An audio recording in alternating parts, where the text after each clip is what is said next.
என்னோடய ஸ்டைலில் மீன் குழம்பு.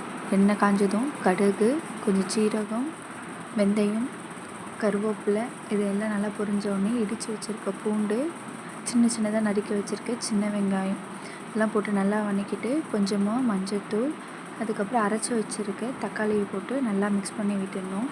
அதுக்கப்புறம் குழம்பு மிளகாத்தூள் ஒரு 2 ஸ்பூன், கல்லுப்பு குழம்புக்கு தேவையான அளவுக்கு, நெக்ஸ்ட்டு தனியாத்தூள் நல்லா மிக்ஸ் பண்ணிவிட்டு வாட்டர் சேர்த்துட்டு ஒரு 5 மினிட்ஸ் கழித்து உங்களுக்கு தேவையான அளவுக்கு புளி தண்ணியும் ஆட் பண்ணி குழம்பு நல்லா ஒரு 10 மினிட்ஸ் நல்லா கொதிக்க விட்டிங்கன்னா குழம்பு நல்லா சுண்டி வந்துடும்.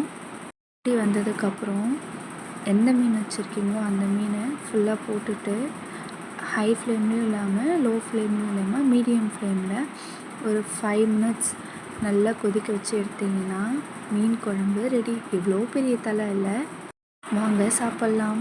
வீடியோ பிடிச்சிருந்தா லைக் பண்ணுங்கள், ஷேர் பண்ணுங்கள், சப்ஸ்கிரைப் பண்ணுங்கள். இதில் நான் ஏதாவது மிஸ்டேக் பண்ணியிருந்தேன்னா கமெண்டில் சொல்லுங்கள். நெக்ஸ்ட் வீடியோவில் பார்க்கலாம். பாய்.